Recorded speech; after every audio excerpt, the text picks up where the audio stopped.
Salam alaikum mes chers élèves, غادي نكملوا la deuxième partie les exercices. Donc, exercice 1, dans le raisonnement scientifique.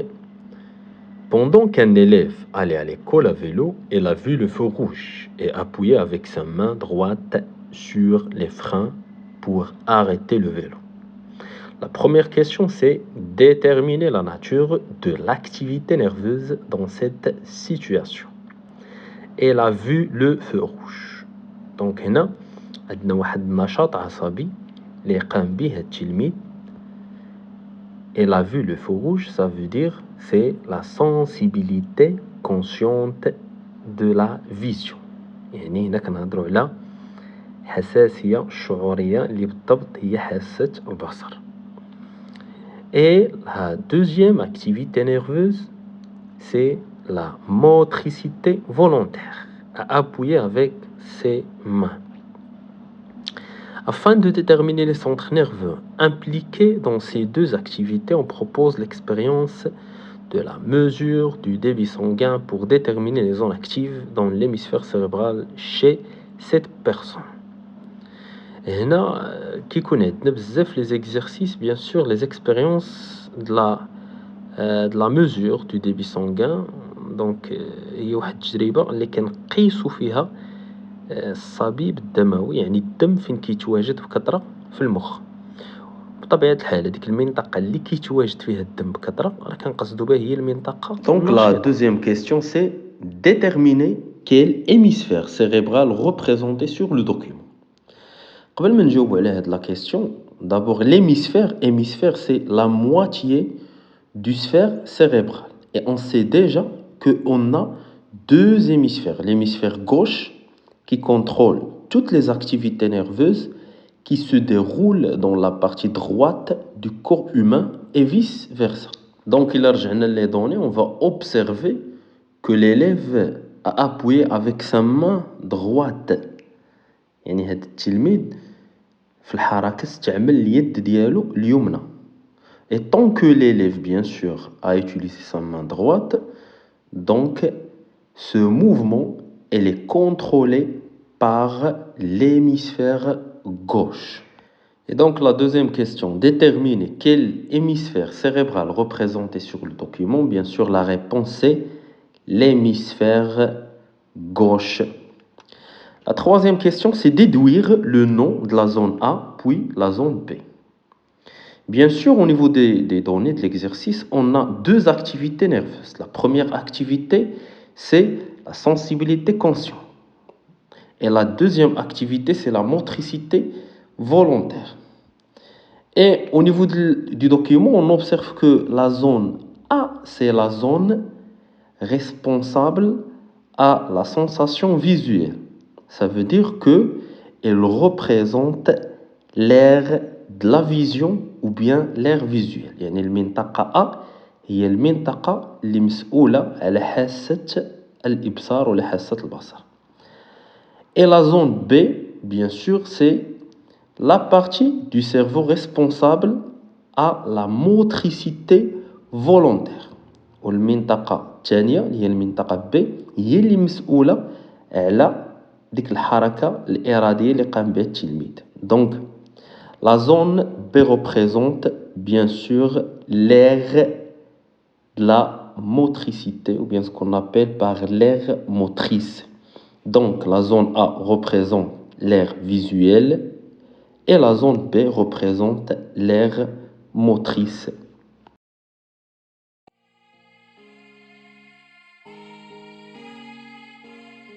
On passe à l'exercice 2.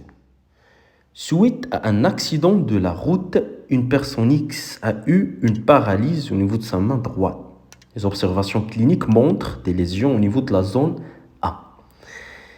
Donc, على حساب لي دوني اللي عندنا واحد الشخص دار واحد الحادث ديال السير ووقع عليه شلل في اليد اليمنى ديالو.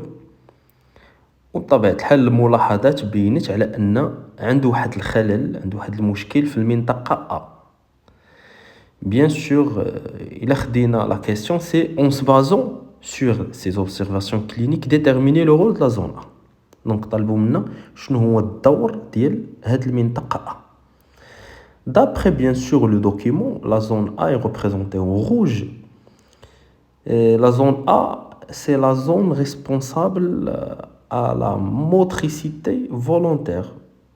Et donc, la zone A représente l'aire motrice. Et on sait déjà que l'aire motrice donne naissance à un influx nerveux moteur. Ça veut dire qu'elle donne naissance à un message nerveux.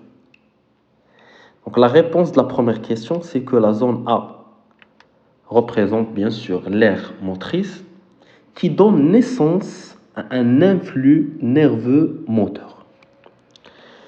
La deuxième question, déterminer l'hémisphère cérébral responsable de cette motricité, justifier la réponse. Et là, رجعنا bien sûr les données. يبان لنا que la personne X a eu une paralyse au niveau de sa main droite, يعني وقع عليه الشلل في اليد ديالو اليمنى. وحنا عارفين كو هذوك لي موفمون فولونتير اللي كيوقعوا في لا بارتي دغوات كاع الحركات الاراديه اللي كيوقعوا في الجهه اليمنى من الجسم اللي مسؤول عليها هو l'hémisphère gauche bien sûr. Et donc l'hémisphère cérébral responsable de cette motricité, c'est l'hémisphère gauche. Et la justification, c'est que, bien sûr, la personne X a eu une paralyse au niveau de sa main droite. La troisième question, déterminer le trajet de l'influx nerveux chez une personne saine. Bien sûr, sur le document. Donc, طلبوا مننا نحددوا المسار ديال داك لو ميساج نيرفو dans cette activité liée à la motricité volontaire. غير قبل on sait déjà que les éléments qui interviennent dans la motricité volontaire sont représentés par un centre nerveux moteur, un conducteur moteur et un effecteur moteur. Le centre nerveux moteur, bien sûr, sur le document, c'est la zone A. Ça veut dire c'est l'aire motrice. Le conducteur moteur sur le document sont représentés par la moelle épinière et le nerf moteur. Et l'effecteur moteur, bien sûr, il est représenté par le muscle. Et donc, le trajet de l'influx nerveux dans ce cas, d'abord l'influx nerveux est né au niveau de la zone A, ça veut dire au niveau de l'aire motrice, et conduit par la moelle épinière et le nerf moteur vers le muscle. Donc le trajet, c'est du centre nerveux vers le muscle. On passe à l'exercice 3. L'exercice est un extrait d'un examen régional. التمرين déjà تحط في واحد الامتحان جهوي. وباش ما نطولوش الفيديو بزاف غنخلي لكم لا كوريكسيون ديالو sur mon compte Instagram. حاولوا تتبعوا le compte Instagram, تنحط فيه بزاف لي définitions, parfois les exercices avec la correction. Et profitez bien mes chers élèves, حاولوا تستغلوا هذا الوقت اللي بقى حيت ما بقى والو للامتحان. Donc profitez le maximum في la révision et bon courage والله يوفق الجميع.